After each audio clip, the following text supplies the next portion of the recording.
motion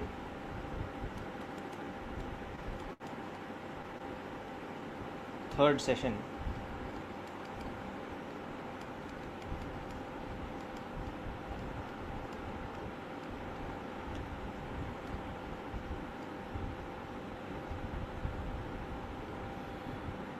So where we had left off last time was the discussion about a type of contact force called normal reaction as the normal or perpendicular contact force between two surfaces in contact.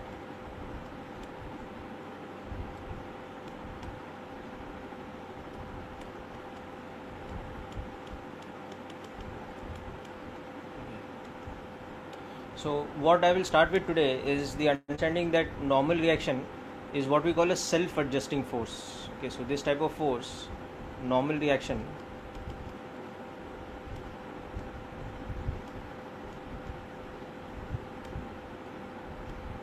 has a self-adjusting kind of nature.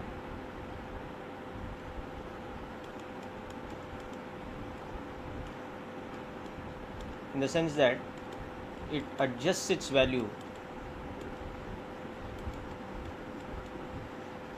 if any changes are made to a system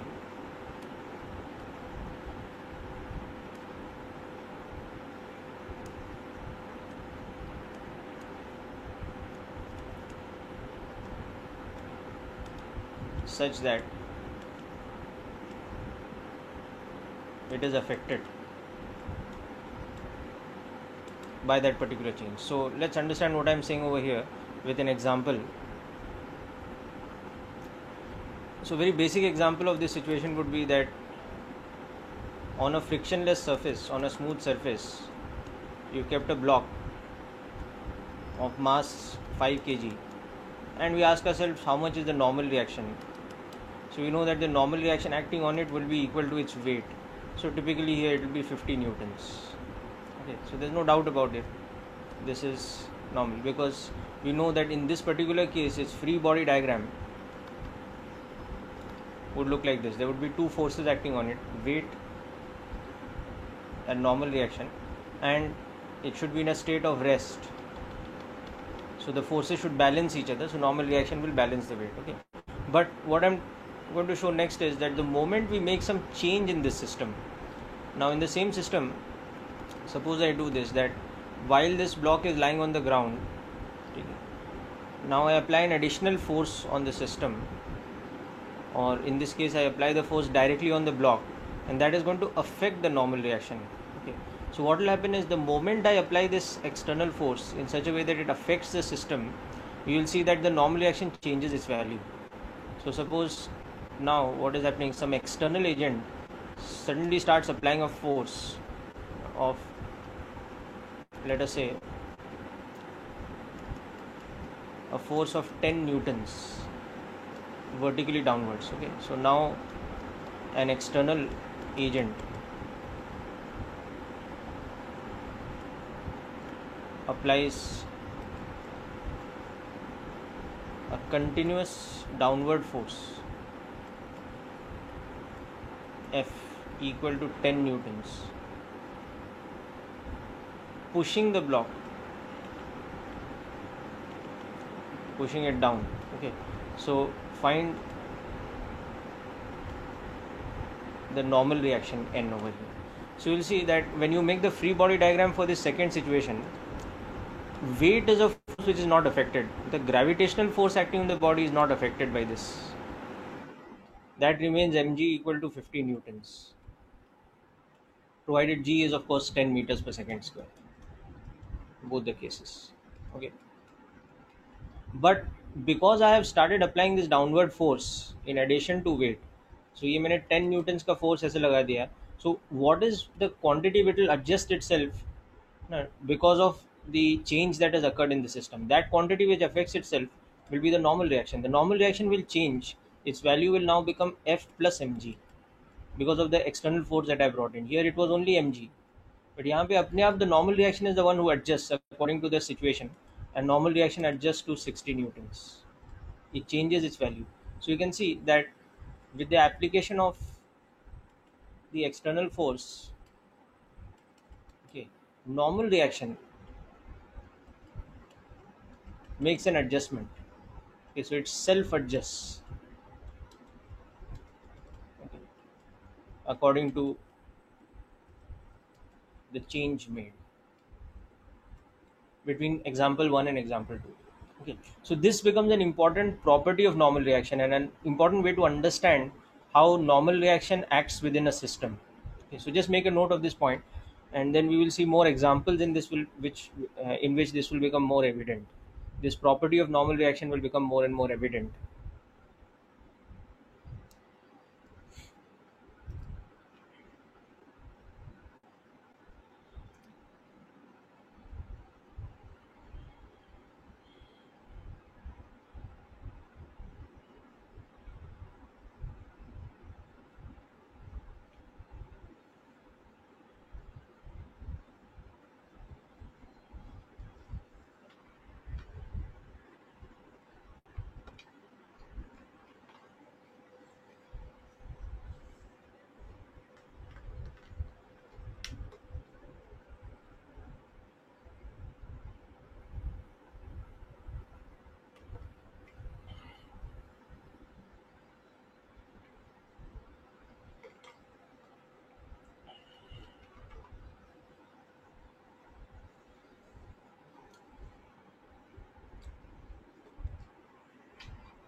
Okay, so hope this is clear to all of you. Okay, now let's look at another example of free body diagram application and normal reaction. Okay, okay. I'll give you time to write this down. Wait.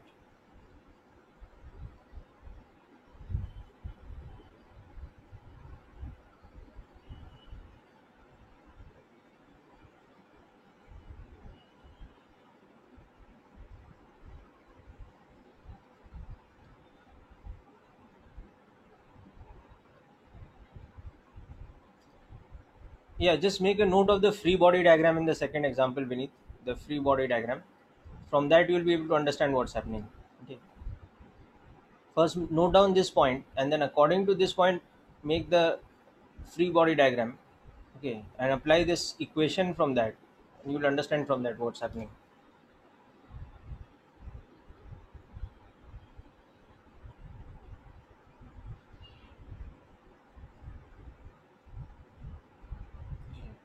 So what you're doing is this block was lying on the ground initially. So normal reaction was equal to weight. But now somebody is pushing it down with an additional force of 10 newtons. So ये जो change हम ला रहे हैं system में, that we are now pushing it down with an additional force. So what is the property of the system that will adjust according to the change? It is the property of normal reaction which will adjust. Now the force of normal reaction will automatically self adjust to accommodate that additional pressing force that we are applying of 10 newtons. The weight of the body is not affected by it because that is a gravitational force. So nothing is changing the mass of the body, nothing is changing the gravitational field of the earth. Okay, so that is not affected. But the contact force between the surface and the body, that automatically adjusts when we apply a pressing force like this.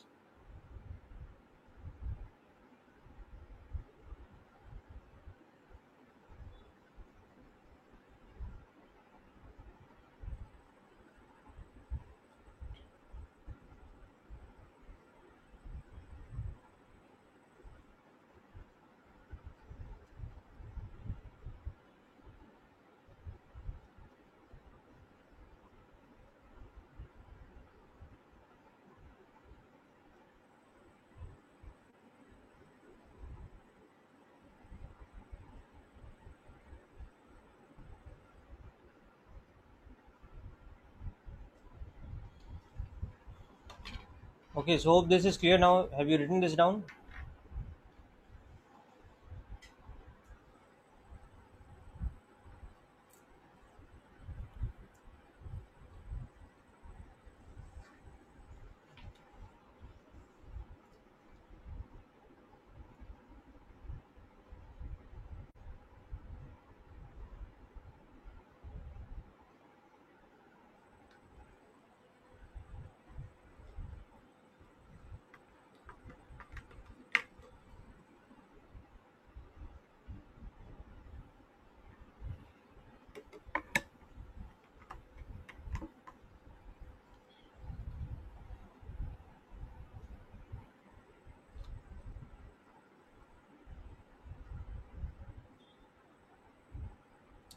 Yeah, somebody else is writing now.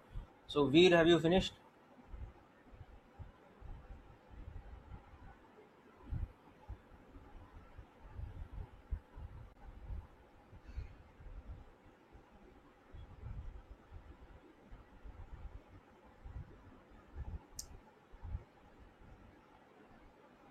Okay.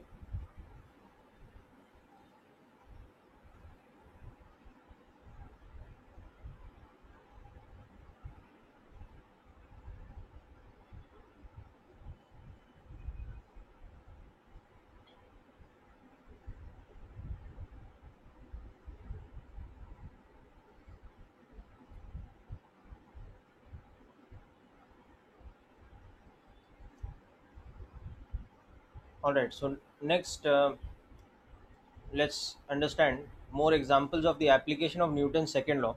So we were also talking about free body diagram last time. Okay. So free body diagram, we'll just go over the concept again. This is a representation of forces acting on a body. So what we do in this representation is, first of all, the body is drawn as a point mass or particle. We represent the body as a point mass or a particle. Okay. Then secondly, all forces are shown as vector arrows.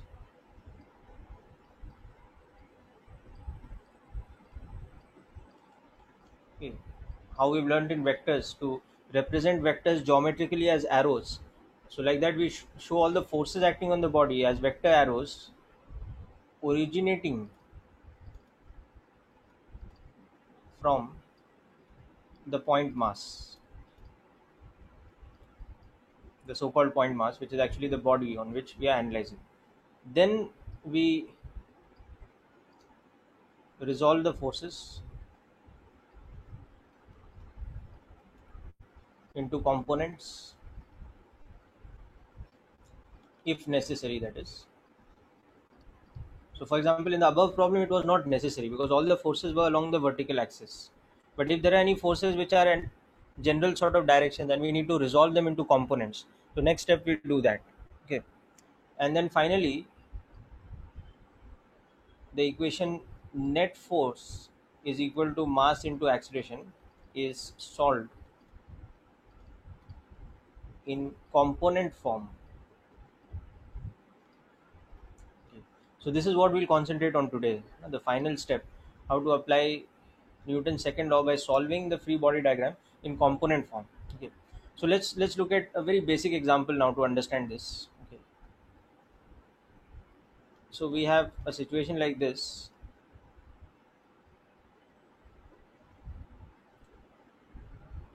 that we have again a block which is lying on a frictionless surface.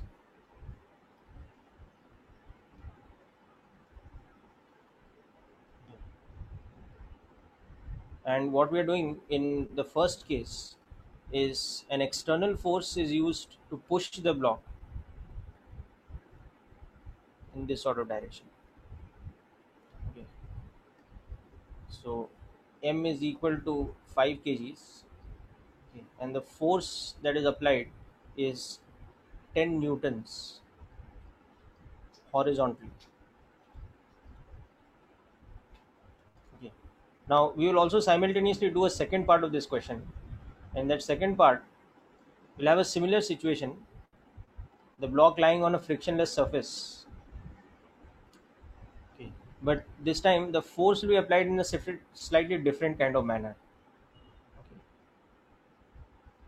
So what we'll do this time here is, instead of applying the force in this manner, we will apply a force which is pushing the block but at an angle.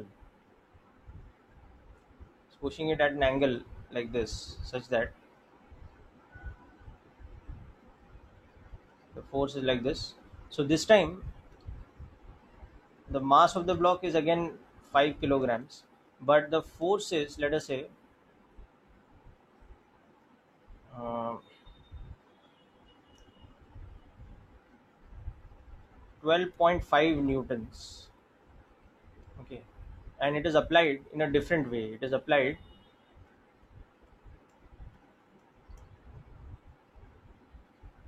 at an angle. So we are applying this force at an angle of 37 degrees to the horizontal direction. Okay, so next what we have to do is, taking the value of acceleration due to gravity as 10 in both the cases. Okay, take g equal to 10 meters per second square and make a free body diagram of the block in both cases and show all forces acting on it. And second case, find the block's acceleration in each case. Okay. And find the normal reaction acting on the block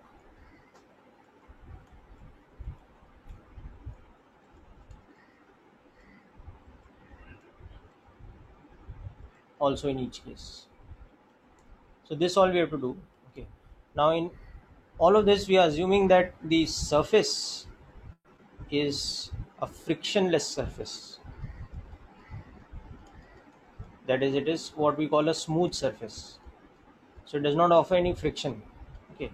Of course, in real life, no surface can be 100% frictionless, but many types of surfaces come very close to nearly frictionless, like a well polished marble surface, and a wooden block which is also well polished on the outer surface is placed on that, can be very close to frictionless.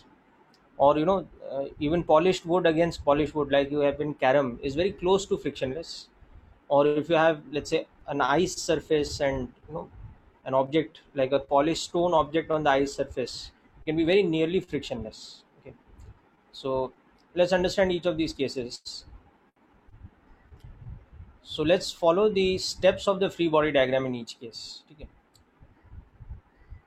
so just make a note of the data of the question and then we'll make the free body diagrams. Okay.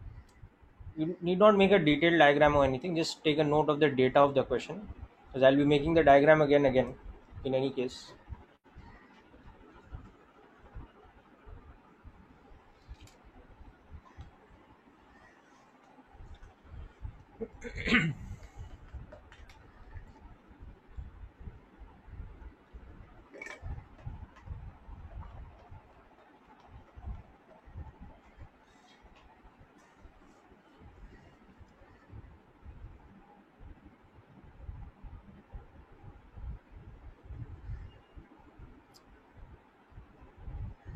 Okay, so let's start with the first case. Don't worry if you've not written down the full question, it doesn't matter because we'll be analyzing the question anyway. So in the first case, what's happening is that on this block, okay, we are now applying a pushing force, but that pushing force is purely horizontal.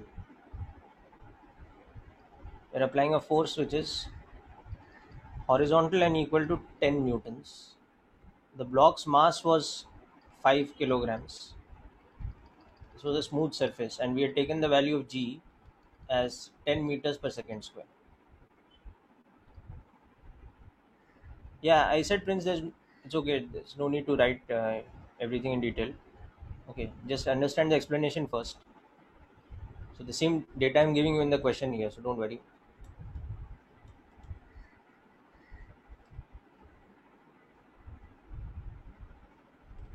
Okay.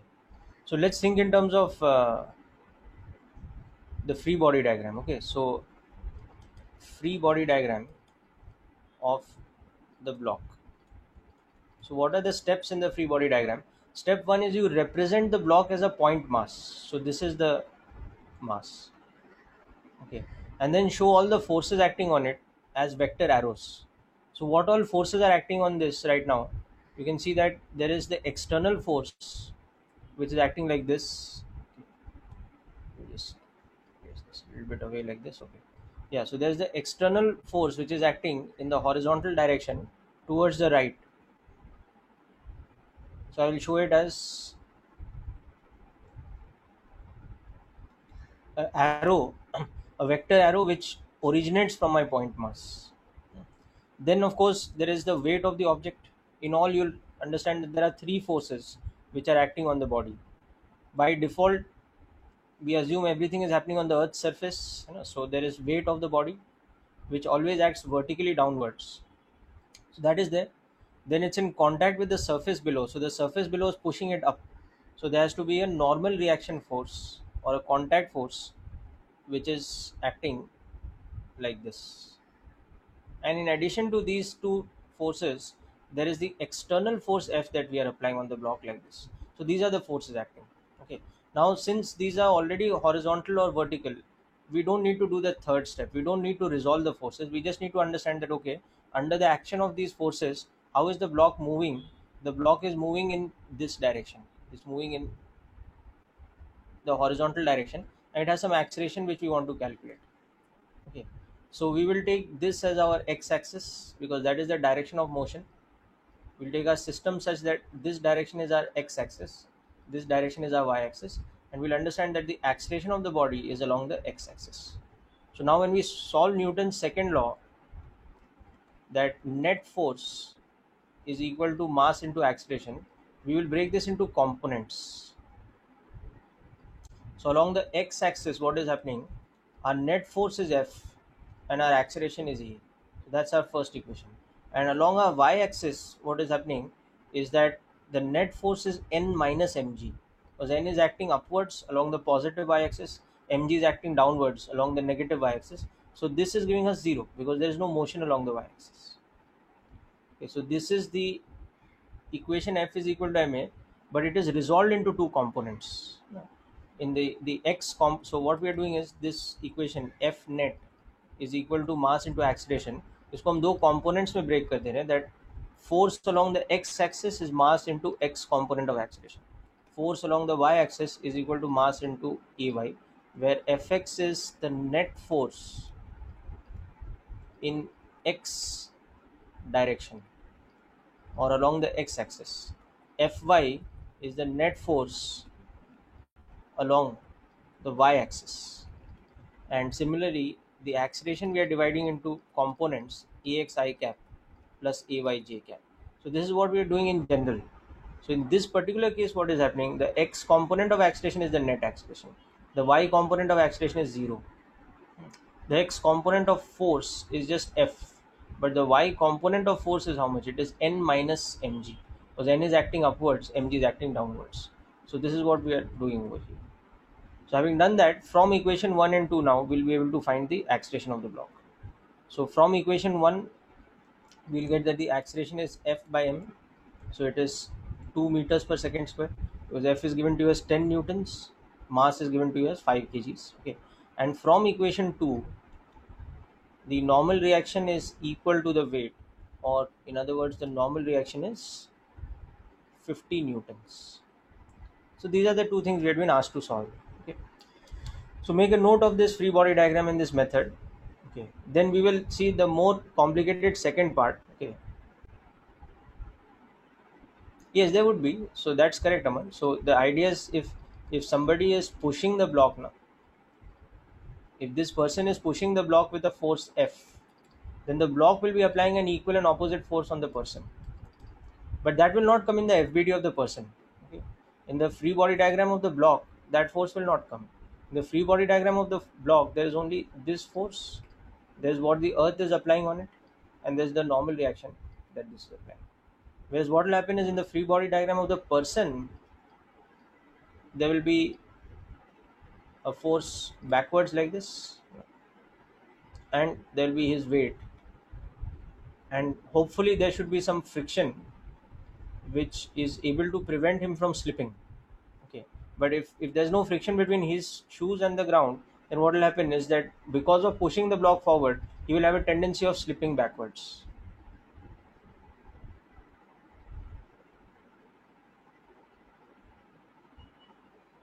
No, n will not be f plus mg, na Prince. Here you can see n's direction is vertical, na.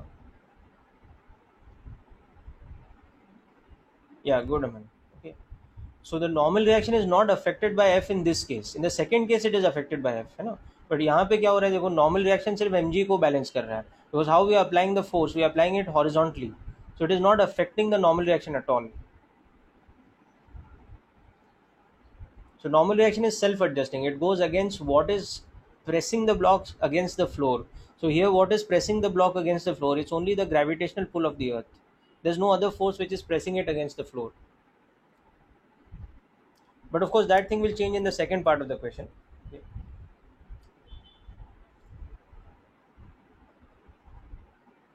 Okay. So now what I would like you people to do is do the second case yourself using the same method. So I'll just put up the data of the second case alongside over here, and now what you do is you try to apply the same kind of steps, but see how you will modify it for the second case. Okay, this was case 1. Now in case 2, what is happening, we have the same block kept on the same frictionless surface, but what is changing is two things. The way we are applying the force, we are now applying it as a, it's not going to be horizontal anymore. Okay, and the second thing is the amount of force is also changing. So in the second case, the force is getting applied in this sort of direction. It's a vector arrow like this. The pushing force is like this, and the data that is given to us in the question is this, that the force is 12.5 newtons, okay, applied at 37 degrees with respect to horizontal.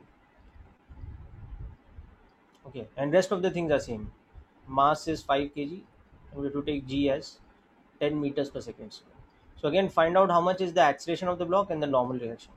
So just apply these steps of the free body diagram method.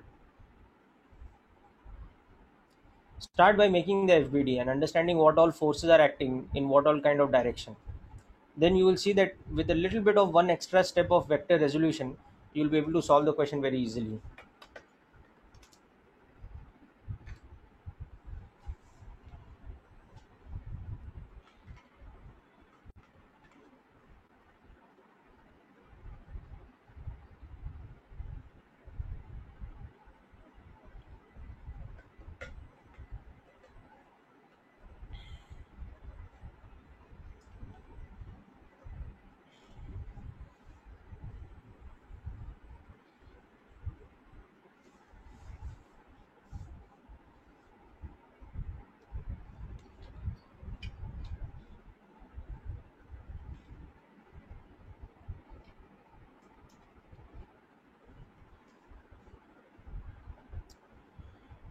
Okay, so let me start with the free body diagram.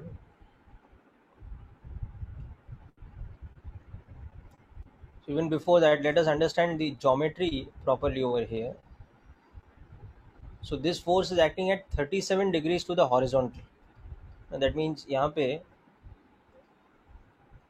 if I draw a vertical axis and a horizontal axis like this angle should be 37 degrees. Okay, that is how we are applying the force. Okay, so the free body diagram, that will look like this. That, so we are representing the block as a point mass 5 kgs.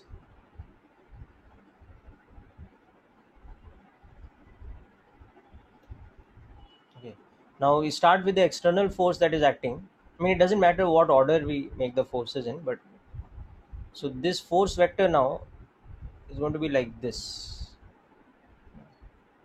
It's going to be a force of 12.5 newtons, but acting in such a way that its direction is like this. With respect to the horizontal axis, this angle is 37 degrees. Okay?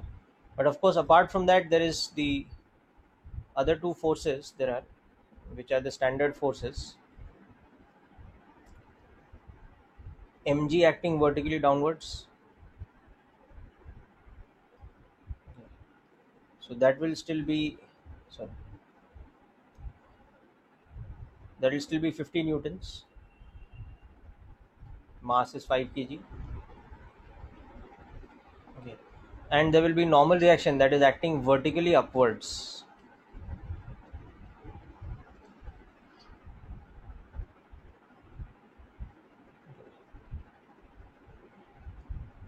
Which we don't know how much it is. Okay. So this is the free body diagram of the block.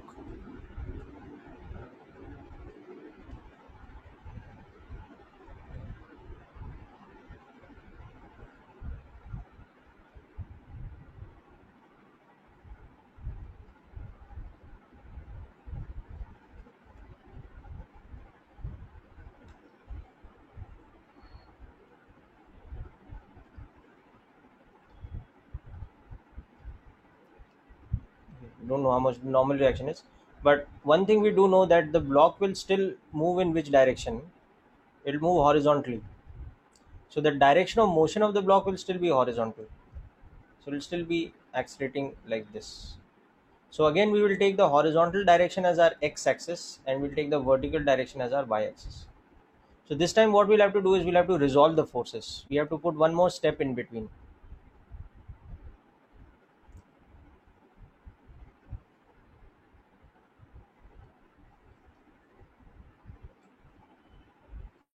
Yes, Prince, your answer is correct.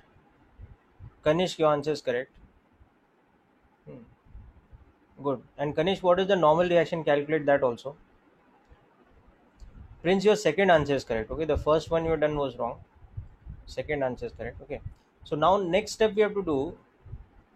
Now in this, what we'll have to do is F has to be resolved. So how we'll resolve the F? We'll use the normal vector algebra method of resolution. So this force is along this direction.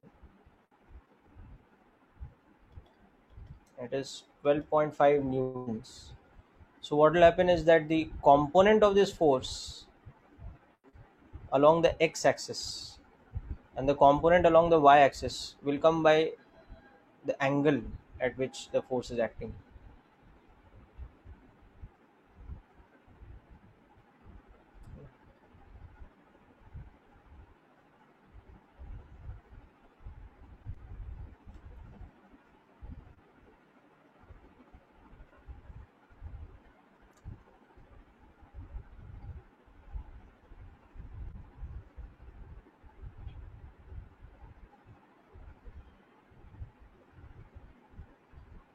This is our x and y axis. So you'll see that because this angle here is 37, so when we drop a perpendicular onto this and a perpendicular onto this, the x component of this force will become how much? It will become F cos 37. So that will become 4 by 5 into 12.5. So that will become 10 newtons. And this component of this force, the vertical component, okay,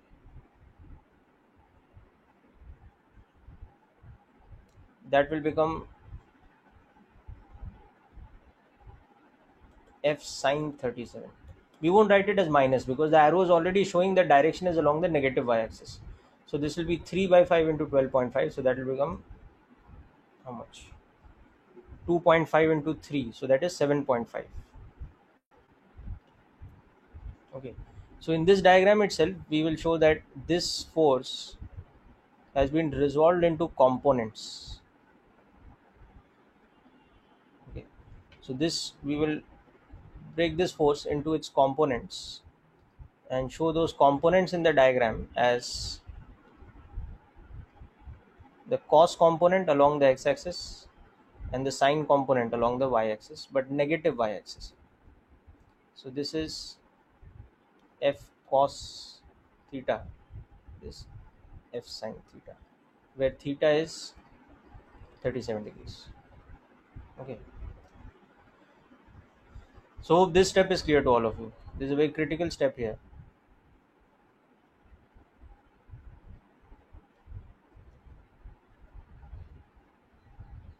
Okay. So now what we do is we analyze Newton's second law. So along the x-axis, what is happening is there is a net force of F cos theta, and that is creating an acceleration of ma.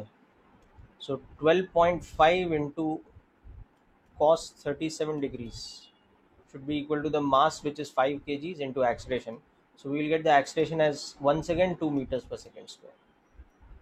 It just so happens that I've chosen the force in such a way that it's coming as the same answer as previous one. But along the y-axis, what is happening? The net force now is n upwards, mg downwards, and f sine theta downwards, and that should be 0 because the x component of acceleration is a, the y component of acceleration is 0. So this should be my equation. So this will tell me that n is equal to mg plus f sine theta. So that is equal to 50 plus 12.5 into 3 by 5, or sine 37,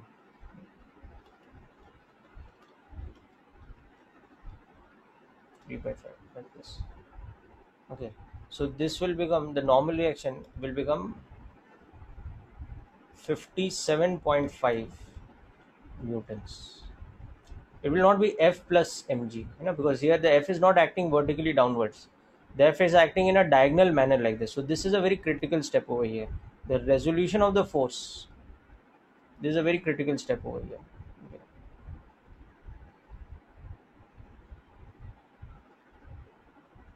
So this is how it affects the free body diagram.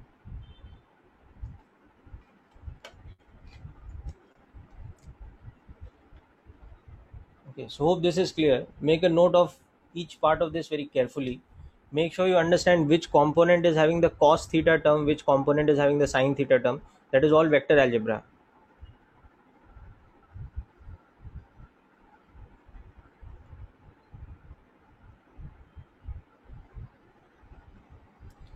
Kanishk and Prince, you understood the values properly now for normal reaction?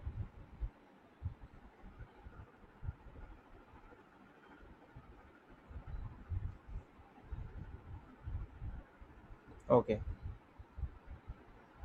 Okay. So this is the thing. You have to be very careful about the value of normal reaction in a question like this. You cannot comment on the value of normal reaction without resolving the forces first.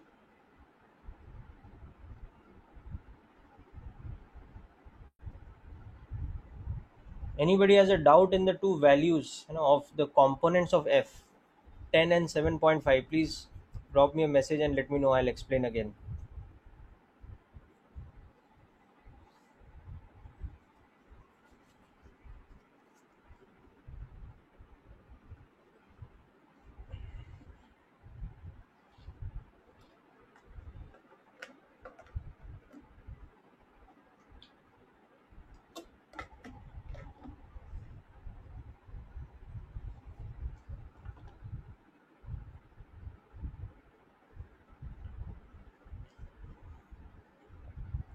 Okay, we need, see, component algebra of vectors. You have to just use this concept.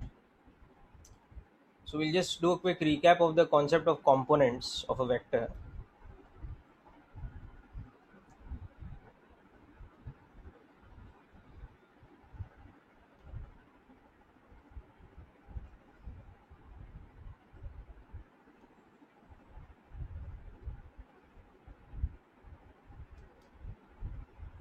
So for example, if we have a vector like this, okay, where the magnitude of this vector is some a and it's making an angle theta with the x-axis. So how do we find its components? We drop a perpendicular onto the x-axis and we drop a perpendicular onto a y-axis. Okay. And then we apply trigonometry here. Simple trigonometry and nothing else. So the x component of this one and the y component of this one, they become such that you can see this right angle triangle. This is E.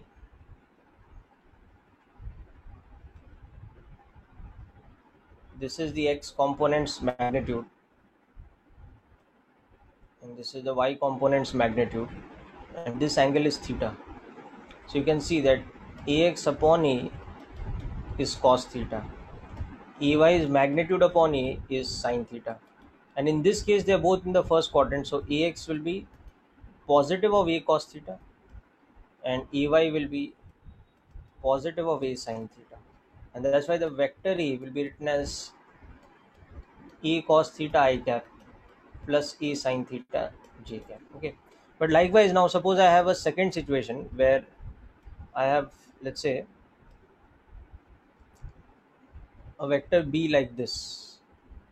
Okay, now supposing in this situation what is happening is that the vector b has, let's say, a magnitude of 10 and it's making an angle like this of, let us say, 53 degrees. Okay, so this time you'll see when we drop the component on the x-axis it's positive, but when we draw the component on the y-axis, that's going to become a negative component.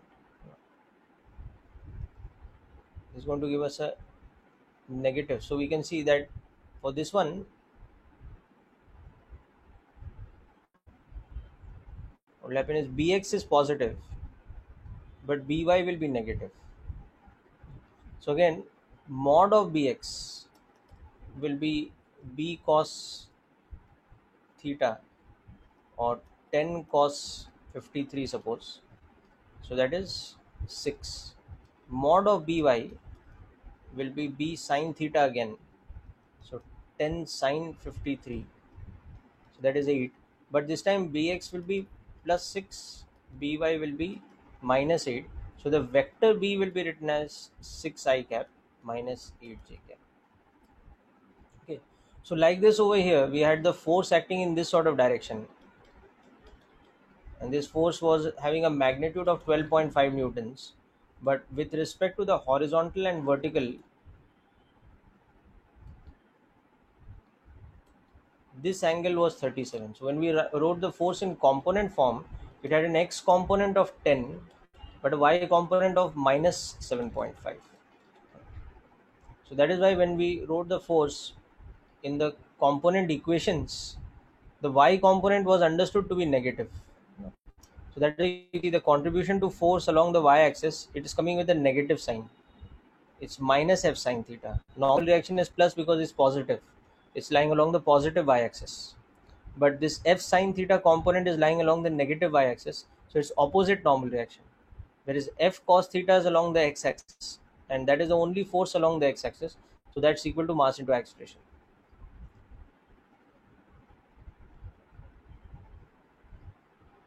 Is it clear now, Vineet?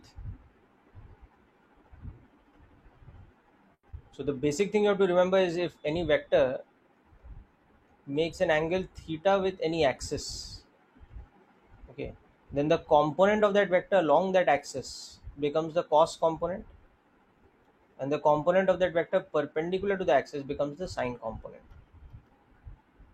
This is a simple vector principle that you have to remember.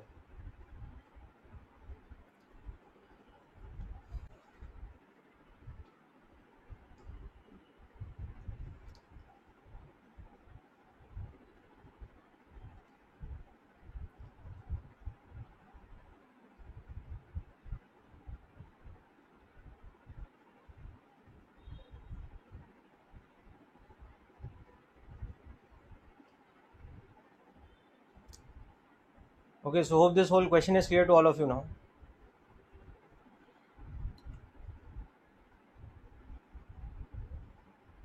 Prince, finished with writing down the values?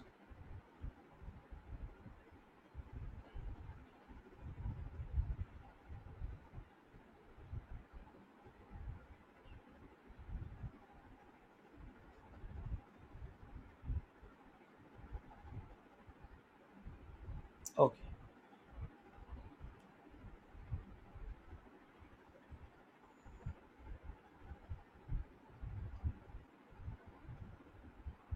Next, let's see a more interesting case of application of these concepts.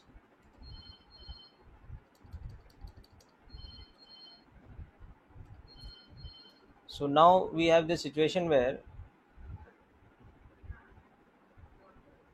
we have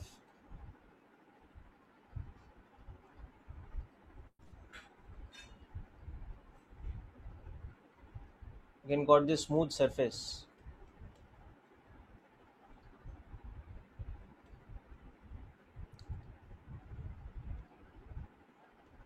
Now we are going to put two blocks on this which are in contact with each other. Block A, and right beside it we have got a second object which is kept in contact with it, block B. And not only this, we are applying two forces also. So what we are going to do is, on the first block we are applying a force like this. Okay.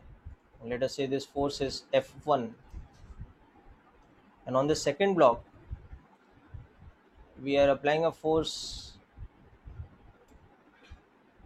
in this sort of direction, and this force is F2. Now all the data given to us is that, first of all, the masses are given. So this one is 10 kilograms, this one is 5 kilograms. Okay. F1 has a magnitude of 25 newtons. Okay. And acts at 37 degrees to the horizontal. Okay.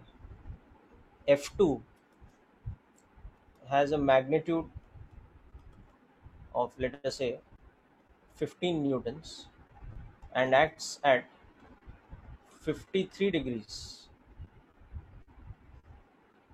to the horizontal. Okay. So first of all, make free body diagrams for each block separately,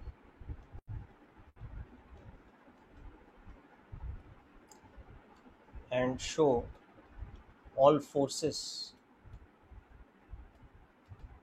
acting on them, and then find their acceleration. Okay. And find all the contact forces. Okay. So a small hint over here for you is that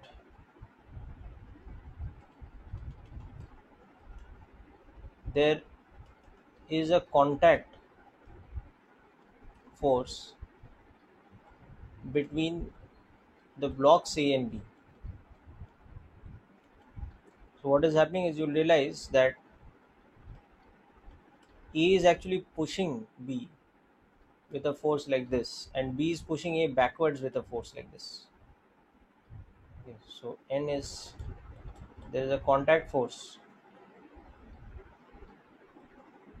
between A and B at their surface of contact. Okay, and that surface of contact is the vertical surface. So that is why they are applying normal reaction on each other horizontally. So anyhow, this is a hint for you to, as you're solving the question. Okay, so just start with the free body diagram for each of these. Show you the question. Wait.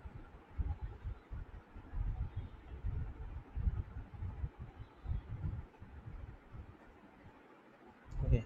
Once again, take the value of g as 10 meters per second square.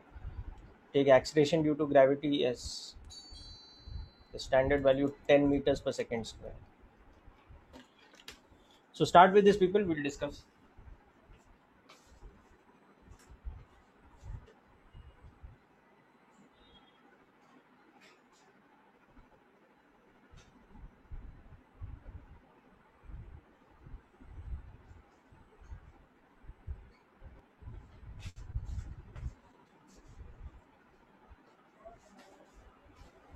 Okay, so hope you've understood the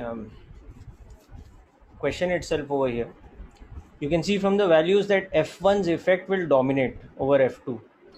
So the direction of motion of the blocks, they'll be moving together with A pushing B like this towards the right.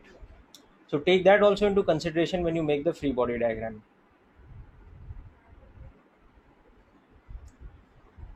So how many forces are acting on each of the blocks? When you consider this, can you tell me how many forces are going to act on each of the blocks?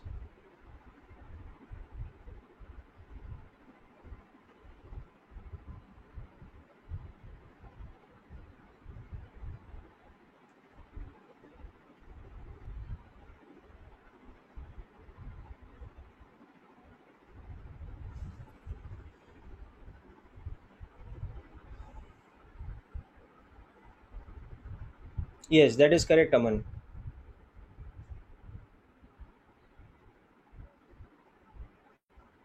Each of the blocks will experience some kind of external force, like A experiences F1, B experiences F2, but apart from that, it will experience weight and two normal reactions, one from the ground which is acting vertically upwards, and one horizontal normal reaction which is because of the other block. So four forces on each of the blocks.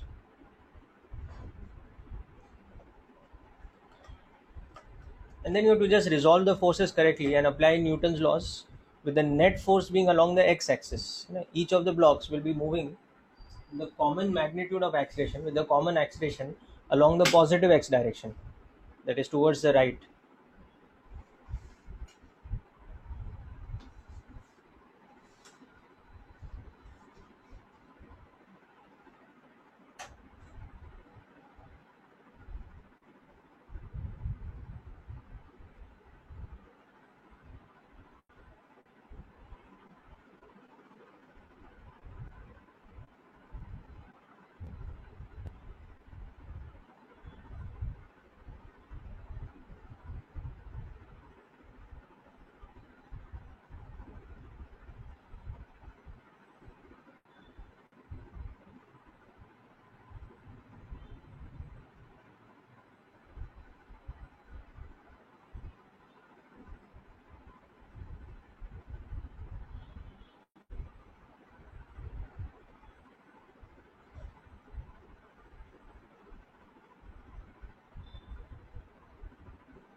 Yeah, so what will happen, Anmol, is if the blocks are at rest, na, your free body diagram equation will show you that they are at rest. We can, of course, apply forces in such a way that they are cancelling each other and they'll be at rest. But that's, of course, not happening in this particular case. But we could have always changed the values of one of the forces in such a way that the horizontal components balance each other and the system is at rest. But even if that happens, my equations will show me that the acceleration is zero.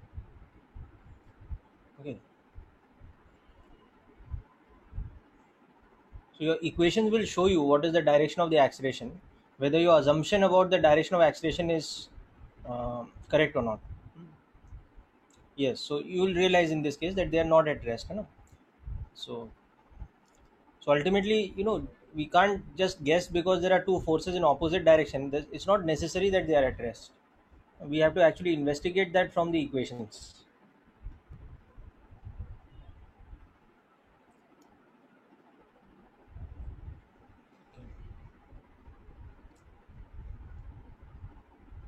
So let us convert this diagram now into free body diagrams for each of the blocks. Okay. So let us say that in the beginning I'm not even aware what is the direction of acceleration. So I'm assuming that they have a horizontal acceleration towards the right. Okay. Now my equations will tell me whether my assumption is correct or not. Okay. So I'm assuming that they accelerate towards the right together. Okay. So assuming A and B to slide horizontally towards the right side with acceleration equal to A. That's an assumption I'm making. Now we'll justify whether the assumption is correct or wrong as we make the FBDs. Okay. So free body diagrams for the block A. So that will now look like this. We have the force F1, which is acting like this. Okay. And apart from this, there'll be some kind of normal reaction that B is applying on A, which is in the backward direction. And there will be the standard forces of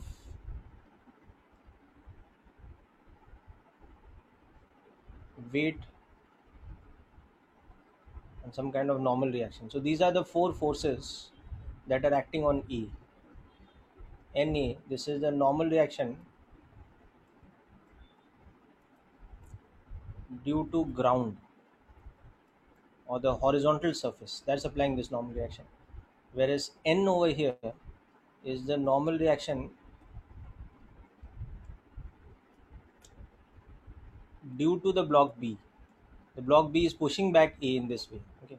And of course, we have F1, okay, which was given to us as 25 newtons, acting at an angle of 37 degrees like this. And we have the weight of this object, which was 100 newtons because the mass was taken as 10 kg. Okay. And under the action of all these forces, now we know that this has a horizontal acceleration of E. Okay. So to solve this one's FBD, we need to resolve this force. So ये वाले force को we need to resolve. Okay. So we will take this component will become F1 cos 37. So that will become 4 by 5 of F1, so 20 newtons. And this component will become F1 sine 37. So that will become 15 newtons. Okay. So because we have resolved this force, we are crossing this out. So now for this, having taken x and y like this, along the x-axis, what is our equation? F1 cos 37 degrees minus n is equal to mass of A into acceleration of A.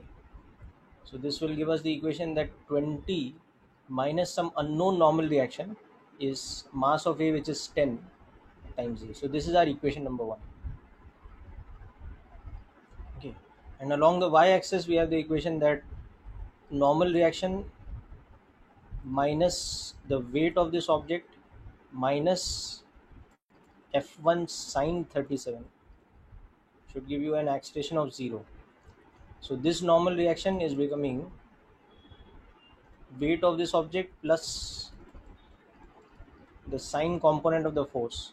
So it is becoming 100 plus 15.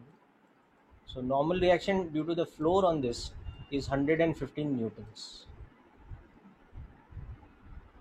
Okay. So this is our second equation.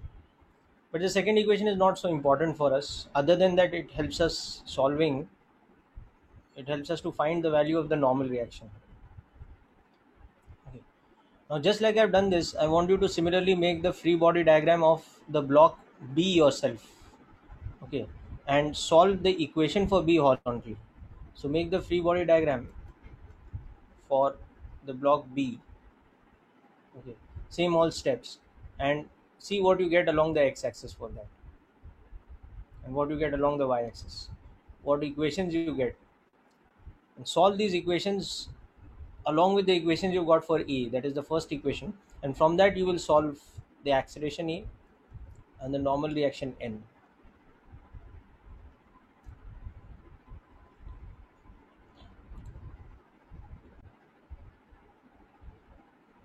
Okay, hope the steps are clear so far.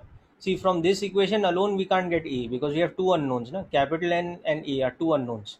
So we need one more equation. So that one more equation will come from the second free body diagram.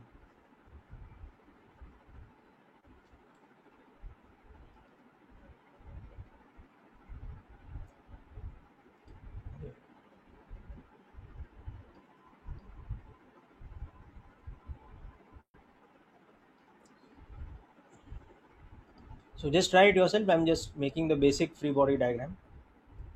Do the resolution and all yourself.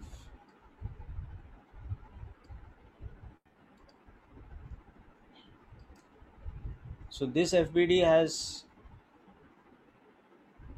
this force F2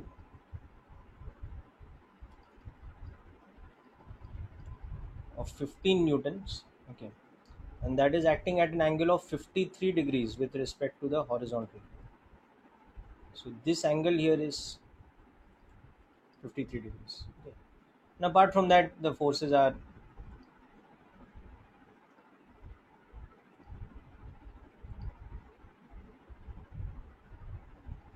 the weight of this block,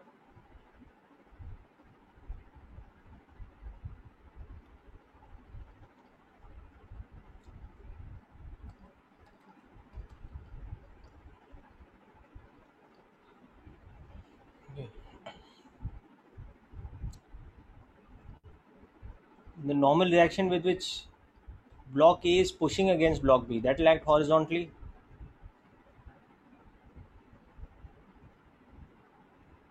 So you can see this normal reaction in the FBD here and the first normal reaction here, they are an action reaction pair.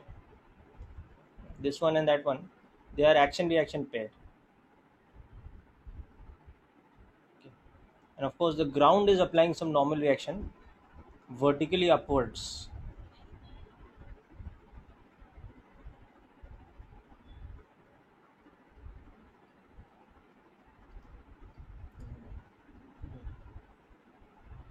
And once again, under the action of these forces, it has a horizontal acceleration of E.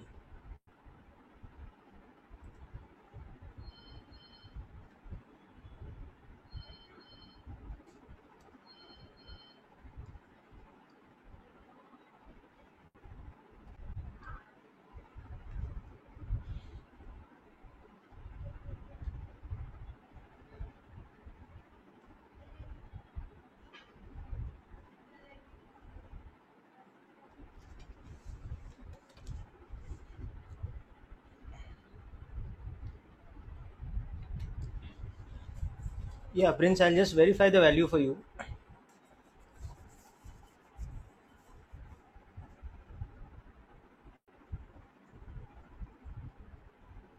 That's correct. Acceleration is correct. The value you got is correct.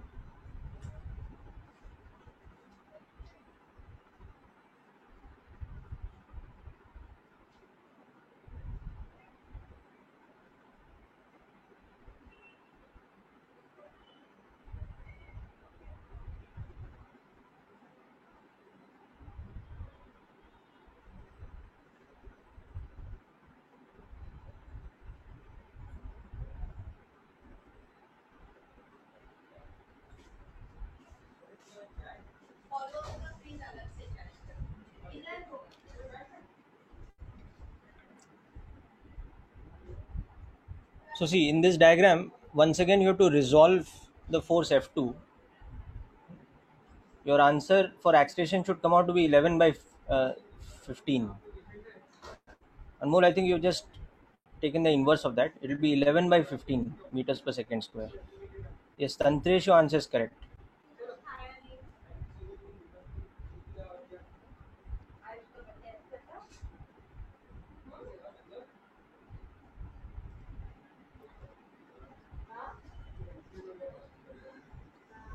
Alright, so let's concentrate on the resolution part again of the forces.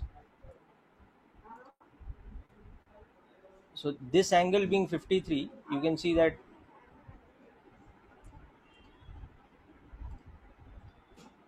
the horizontal component of F2 now, which is by the way along the negative x-axis instead of being along the positive x-axis.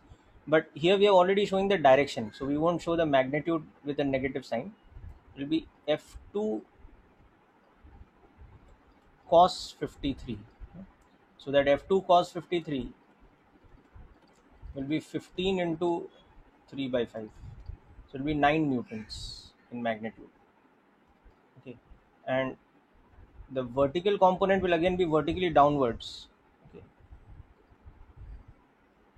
so the arrow is showing the direction. The magnitude of that component is just F2 sine 53. So that will become 15 into 4 by 5. That will be 12 newtons downwards. Okay, so now we have resolved this force out. Okay, so now we are ready for the free body diagram equation for this. So along the horizontal direction, we have a net force of n minus F2 sine 53 degrees, and that is equal to mass into acceleration. So this will become the unknown n but minus 9 newtons, and that should be equal to 5e. So this is the important equation that we're looking for, because now this equation along with equation 1, simultaneously when we solve it, we will get the two unknowns n and a, whereas along the vertical we will get the equation that will just give us the normal reaction with the ground.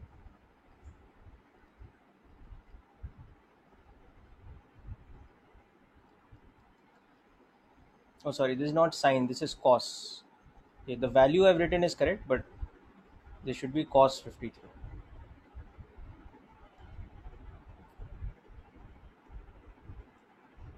And this one should be sine 53 degrees. This should be 0. So this will tell us that the normal reaction is the weight of that object plus the downward component of this. This is our fourth equation. Okay, so from this we will get the normal reaction as 50 plus 12. On the normal reaction, the ground is applying on this is 62 newtons. Okay, that's another thing we have to find out in the question, which we have found out. Okay, but the main important thing for us right now is to find out acceleration and normal reaction. So how we'll find out acceleration and normal reaction? For that we will have to, okay, so for this we will have to solve equation 1 and 3 simultaneously.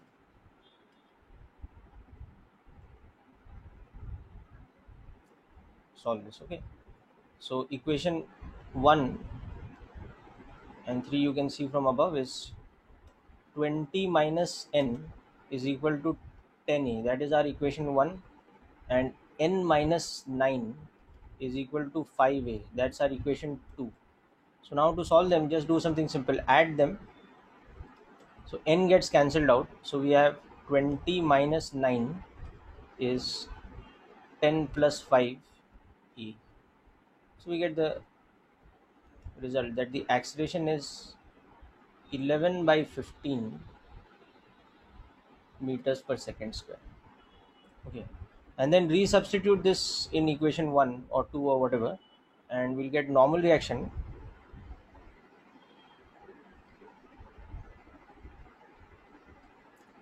is equal to 9 plus 5a. So that is 9 plus 11 by 3. So this normal reaction becomes 38 by 3, or approximately this much newtons. Okay, and the acceleration becomes approximately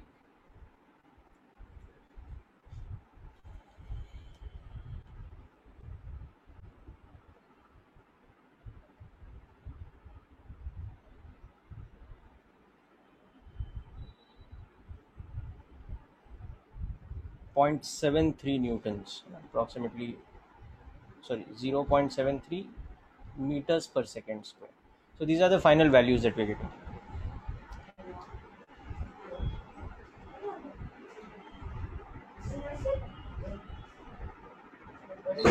Okay, so just go over the equations carefully once.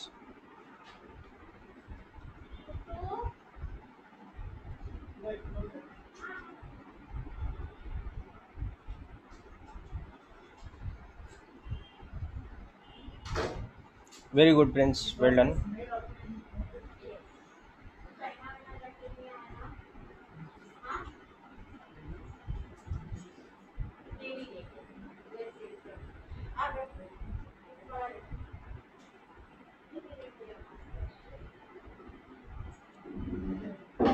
Okay, so really this chapter is about more about the application of resolution of vectors. If you are good at resolving vectors without making any mistakes and all, you will not have difficulty with the starting set of questions, of course. Then of course some more complications will come in, but it's a very systematic step by step process. And everything comes down to solving the equation that net force equals to mass into acceleration. But net force is coming from vector algebra, vector addition of all the forces, and resolution becomes the important part of doing that vector addition. That is a key thing in the chapter actually.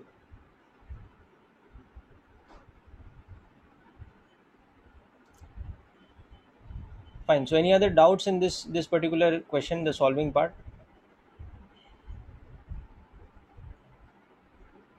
Anmol, you have understood the value. It was 11 by 15 instead of 15 by 11. Yes. Okay.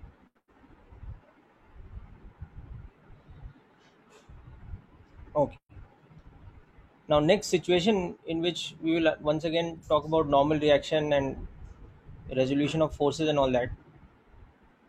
Now, next is a very standard kind of situation for us from here on. A block sliding down a smooth inclined plane. Okay. So this is going to be a situation that we look at multiple times while solving questions in this chapter.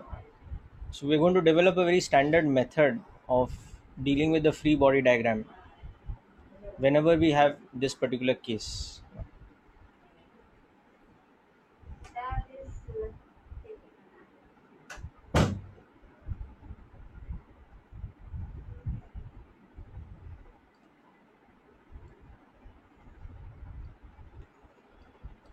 Okay.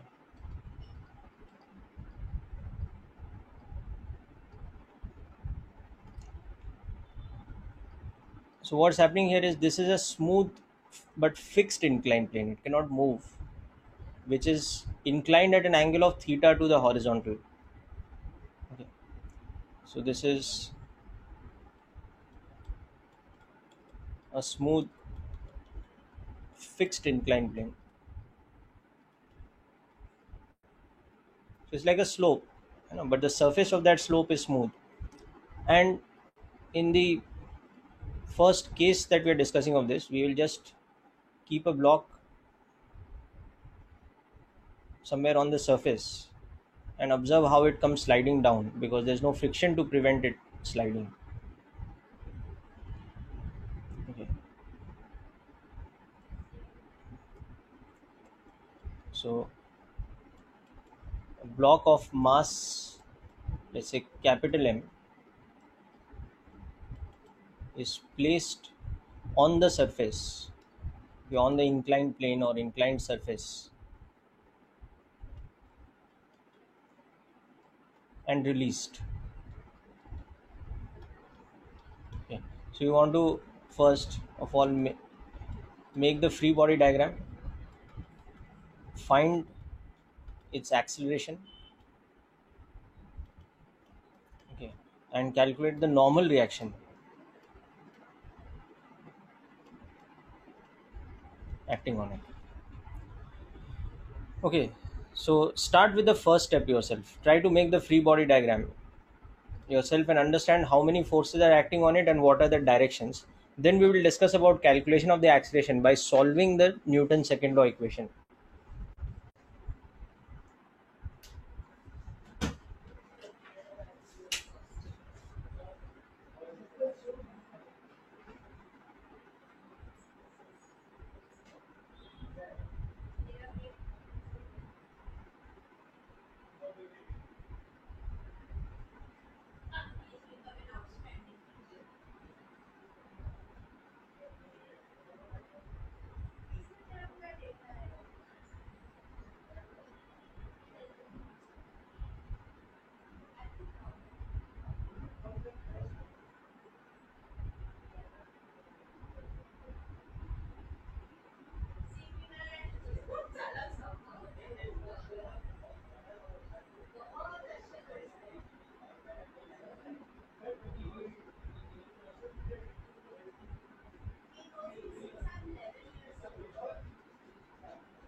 Right. So people, how many forces are acting in this free body diagram?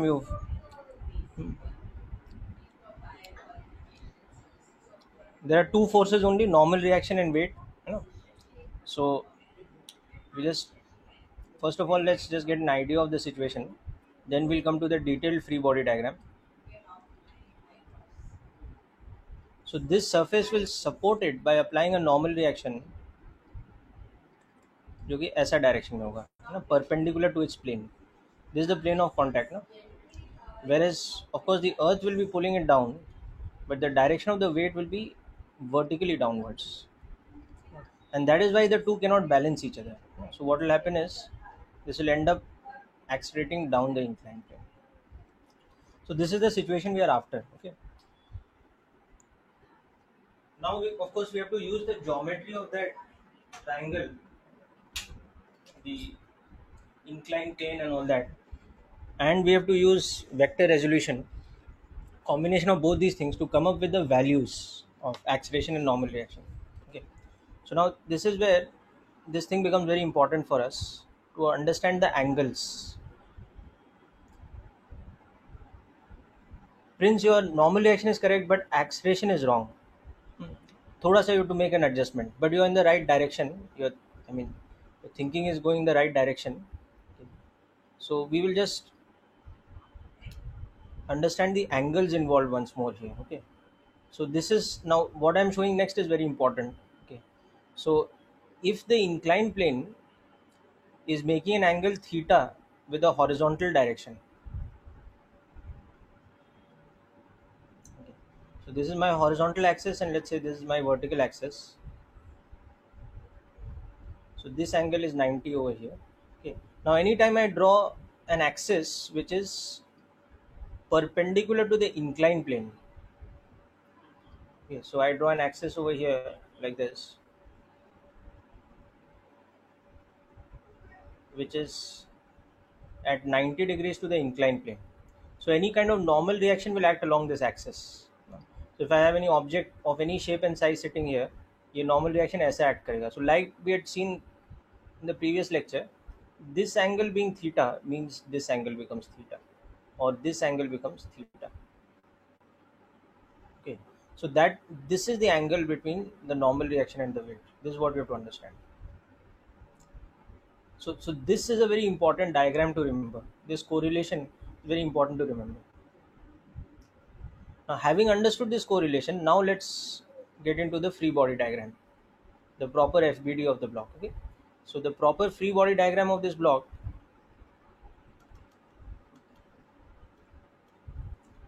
in that we will show the block as a point mass with the forces acting on it being the gravitational force downwards, okay, and the normal reaction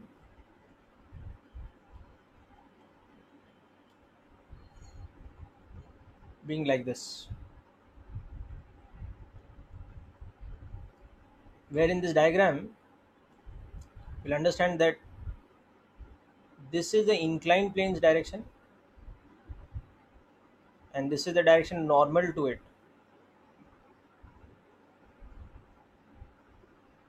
Okay, so this angle here is our theta, is the same as this angle. Okay, now the very critical step which I will write down for you here, the block slides along the inclined plane.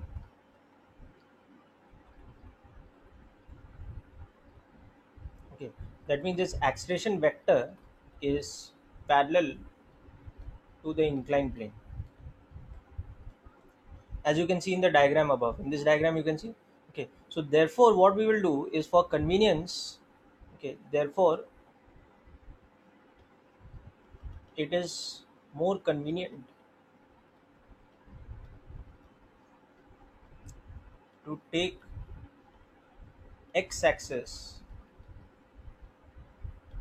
along the acceleration vector. Instead of taking it horizontal, take it along the acceleration vector. Okay, so we use a different system of axis now.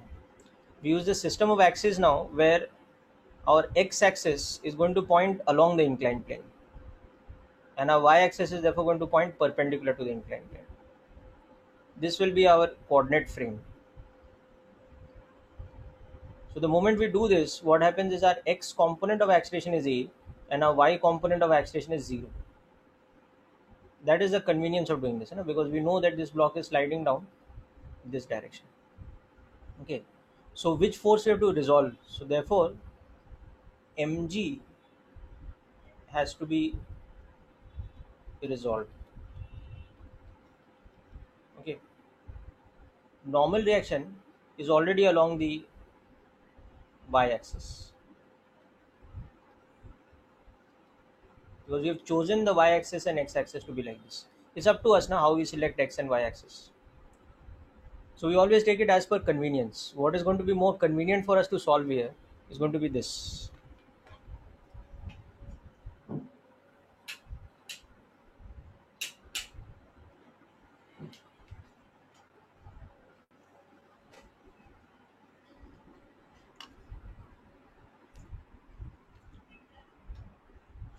So hope this step is clear to all of you. Yes, Aman, correct. Acceleration is g sine theta. Very good, that's correct now. Anmol, your answer is also correct. Both normal reaction and this thing. Okay. So which force we have to resolve in the free body diagram? We have to resolve the weight. Instead of resolving the other force, we have to resolve the weight, because we are taking the x-axis along the inclined plane. And why we are taking the x-axis? So that it's more convenient for us, because the acceleration is then along the x-axis. So this component will become mg sine theta, and this component will become mg cos theta. Okay.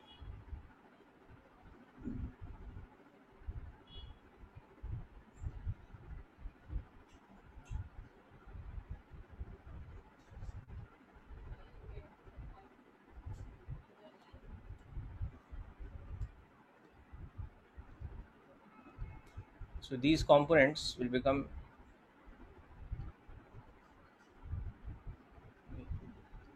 so that's done. This is resolved. I'll remove this out of the picture. And now I will write my equations along x-axis and y-axis. So along x-axis, what is happening? The net force only is mg sine theta, and that is equal to mass into acceleration. Whereas along the y-axis, n is acting along the positive y-axis, and mg cos theta is acting along the negative y-axis. So their sum should be 0, because the acceleration is 0. So from equation 1, you're getting that a is equal to g sine theta. So for example, if theta is 30 degrees, you have an acceleration of g by 2. And from equation 2, you're getting how normal reaction is adjusting itself. It's not equal to the weight. It's less than the weight, because cos theta will be a factor of less than 1. So these are the two answers.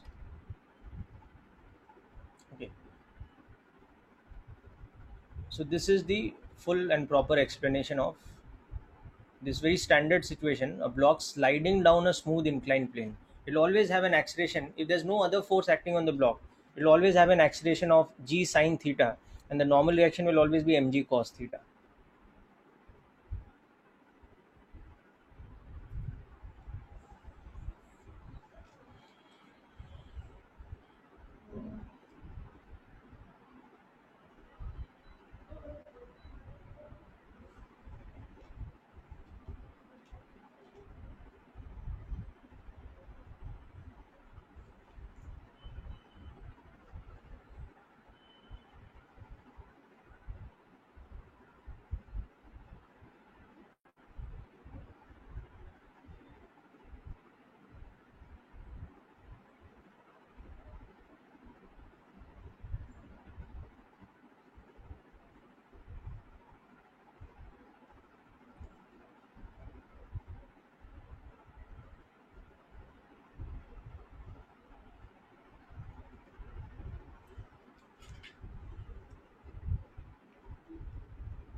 Okay, so anybody has a doubt with the solving part here, please let me know. Okay. So all the examples we are doing today, na, they're like very standard type of examples which you have to read once again and understand fully when you are revising. Treat them like theorems. Like we'll be using the exact same method of solving for any question, only the values will be different.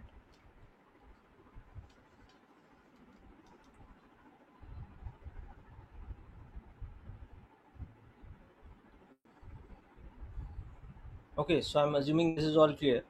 Okay, now moving on.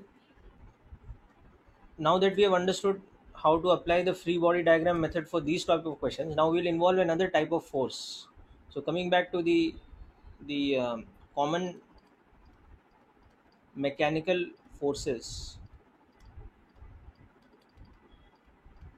No, normal reaction was one part of that. Now the next example we'll see in that is a type of force called tension. Okay, or tension is a short form of tensile force. Okay, so a tensile force or a tension is always a force that develops along the length of a rope or cord, okay, or string or chain or whatever, okay,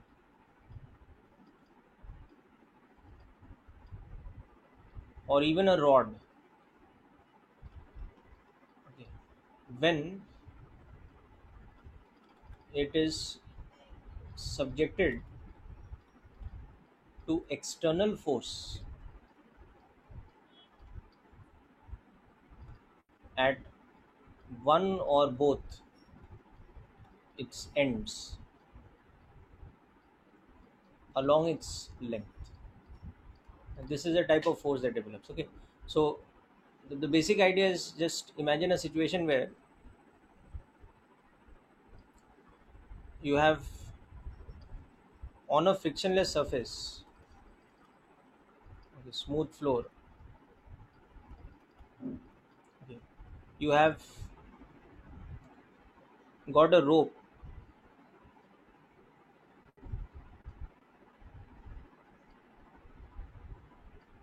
okay,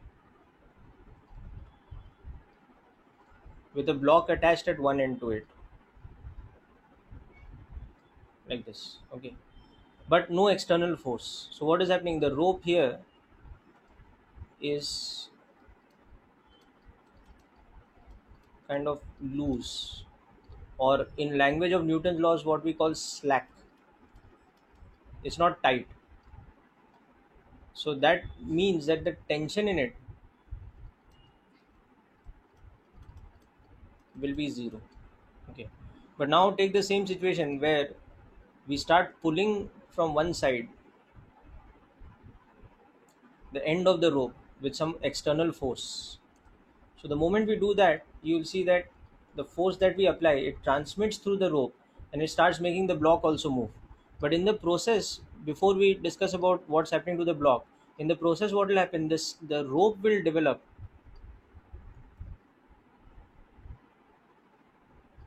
okay, the rope will develop a certain amount of tensile stress. No, it will become tight, the opposite of slack.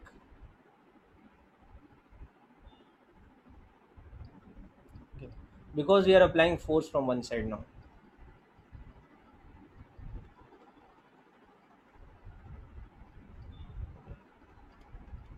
So now in this case, what we are doing is we are applying some external force which is pulling the rope from this side. So the moment some external force F is applied, the external force F, okay, tends to stretch the rope, okay, and that makes it tight, making it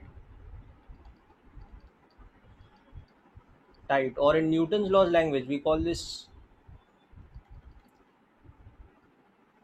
we use a word for it called taut. Taut is the state of the rope when it is having a tightness or when it's stretched, whereas slackness is the state when it is loose. Okay. So in this taut state, what will happen is, so in this state, the rope develops an internal force along its length. Okay. And that force is called tension or tensile force, denoted by T. So what happens here is that on the rope, now there is some external agent from this side who's pulling the rope with a force F. So the rope develops like a reaction internal force which acts at this point opposite to it, which is the tension. And at the opposite end, again this block will experience tension. and that is what will make that block tend to accelerate. So as a result of this, the block is observed to accelerate.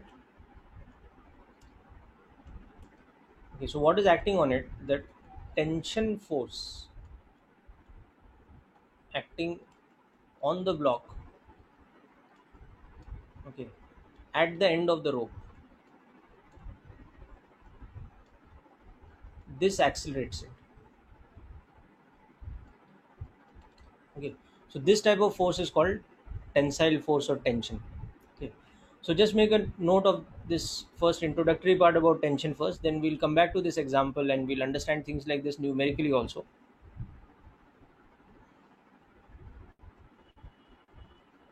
Yes, rubber band too also develops tension, that's correct. A spring also develops tension.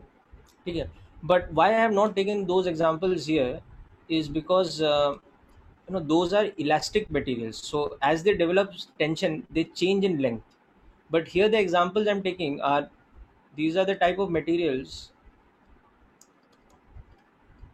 these are what we call inextensible materials or non-elastic materials.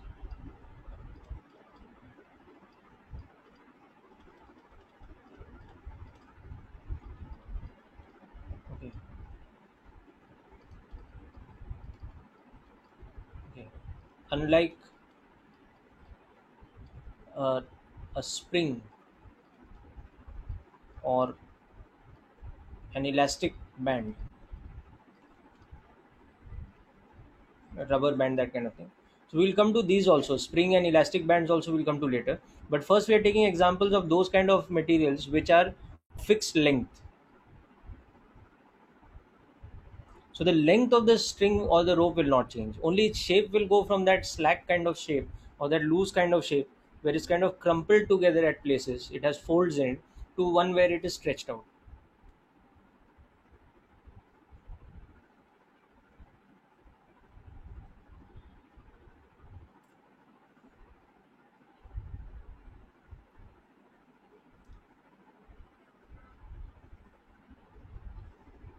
Okay.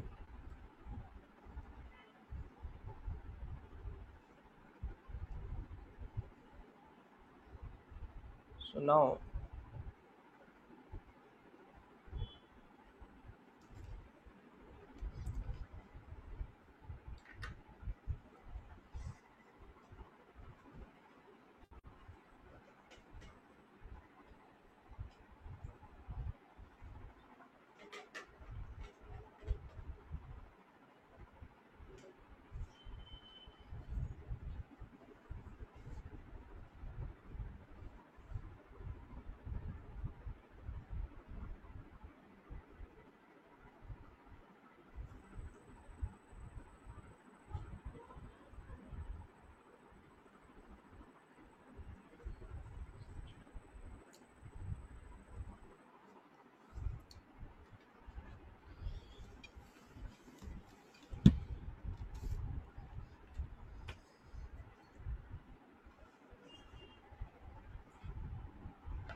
okay, so hope this first example to understand the concept of tension is clear.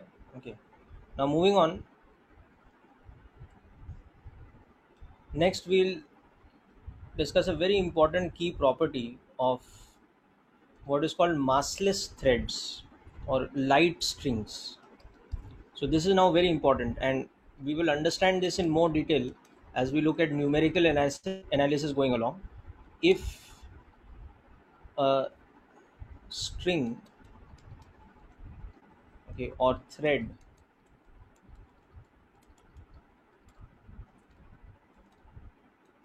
is massless, which means that it's very light, its own mass is so less that we can neglect, so it's negligible.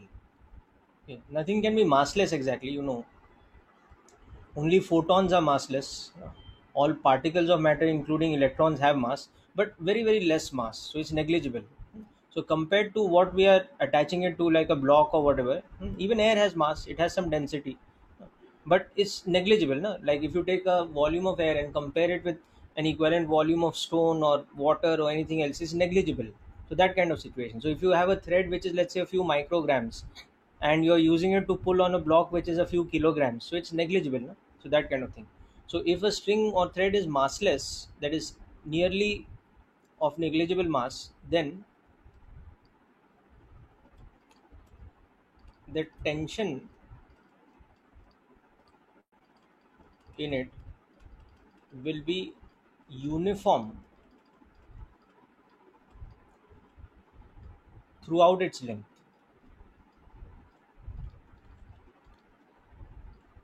Okay, always. There'll be no situation in which it can have different tension at different points. Okay, so let's understand this statement with an example or two. Okay.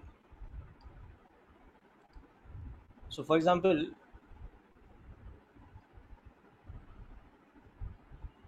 suppose we have made this kind of an arrangement that from a ceiling, okay, via a small hook like this, we have attached a massless, okay, and also inextensible thread. Okay, and then we have attached another hook to the thread here and use this to suspend a block of certain mass. Okay. So what we'll see in this example is that due to the block's weight mg, pulling it down, okay, the thread will develop a uniform tension.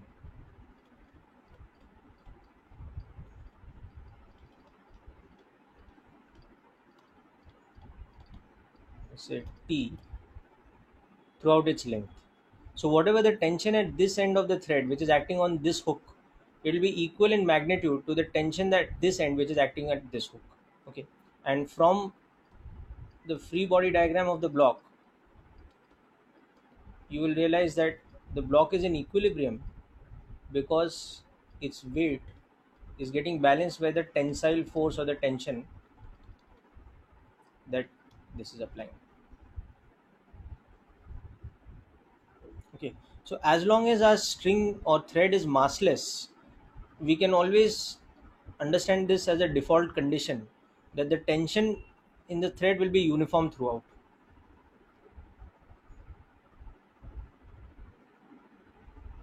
Yeah, I mean, of course, that is a matter of principle, something called the breaking stress. If there's a certain amount of maximum tension that the string can take, if the tension is more than that limit, depending on the material of the string, then it will tend to break. It will tend to fracture at its weakest point. So here we are assuming that that is not happening. Okay. So for example, if the breaking tension for the string is 100 newtons, then we should not attach a block of 10 kgs or more. We should attach a block of less than 10 kg mass so that the tension has a tendency of being lot less than that. Okay, but that will always be an assumption that we are taking in questions like this, unless the question specifically instructs us that we have to take into account that the thread is breaking or fracturing at a point. We'll always take into account that it's the amount of tension we are subjecting it to is less than the breaking tension or less than the breaking stress. Okay,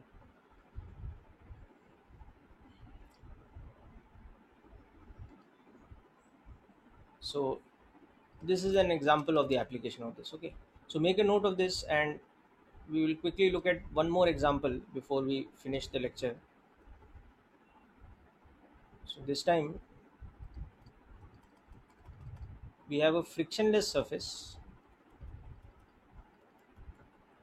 Okay, and we are having two blocks but with a light thread attached between them.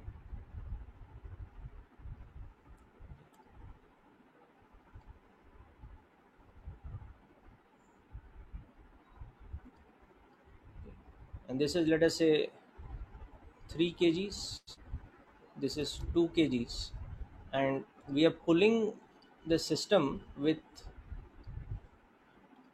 some external force from this side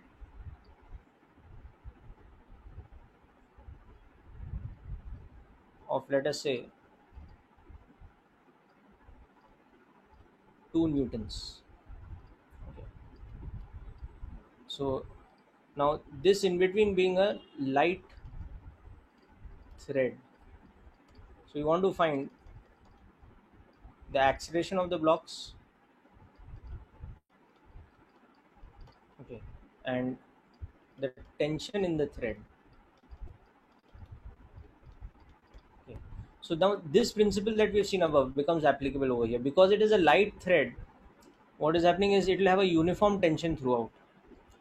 Now, so the moment we are applying this force, the thread is getting stretched out. So whatever tension is acting at this end of the thread, like this on this block, will act this way on this block. Okay. So if we make this block's free body diagram now, there is only tension T acting horizontally. Apart from the weight of 30 newtons and some normal reaction, there's only this, and it has an acceleration E. So if this block has a mass m1 of 3 kgs, we can see that T is equal to m1e. This becomes our equation for this. Now when we look at this block, let's say this has a mass m2 of 2 kg. Now on this, what is happening? External force is acting this way, and tension is acting this way, and of course normal reaction is balancing its weight, but it's having the same acceleration. Because why it's having the same acceleration? Because the string cannot stretch, it's of fixed length, so the two blocks have to move together, they have to have common acceleration. So for this block, what is the equation we are getting? F minus T is equal to m2a. So now just solve these two equations, and it will give you very simply the answer. T is equal to m1a, F minus T is equal to m2a. Add the two equations, so you get F is equal to m1 plus m2a. So this will give me that the acceleration is 2 newtons divided by 5 kilograms, or the acceleration is 0.4 meters per second square. Okay. And once I've got the acceleration, I can substitute that in the second equation or first equation. Substitute in equation 1, and you are getting the tension as, how much is it? 3 into zero point 0.4. So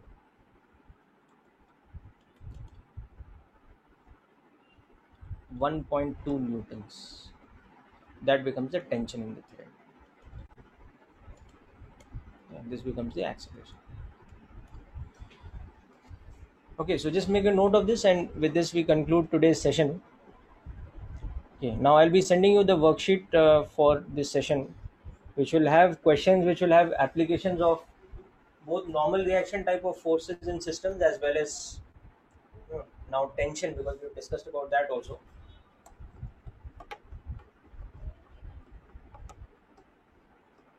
Yeah, so see, again, as you're pulling the block from this side towards the right, your string is getting stretched out, so it develops a tension. So there is a tensile force that acts inwards at both the ends of the string. So that's how it's figured out in the free body diagram.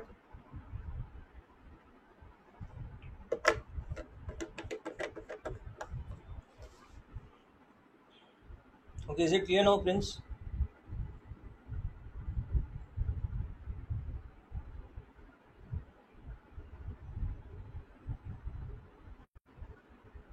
Okay, so that's it for today's session, people. Okay, and just make sure you revise the lecture carefully, and then attempt the questions from the assignment.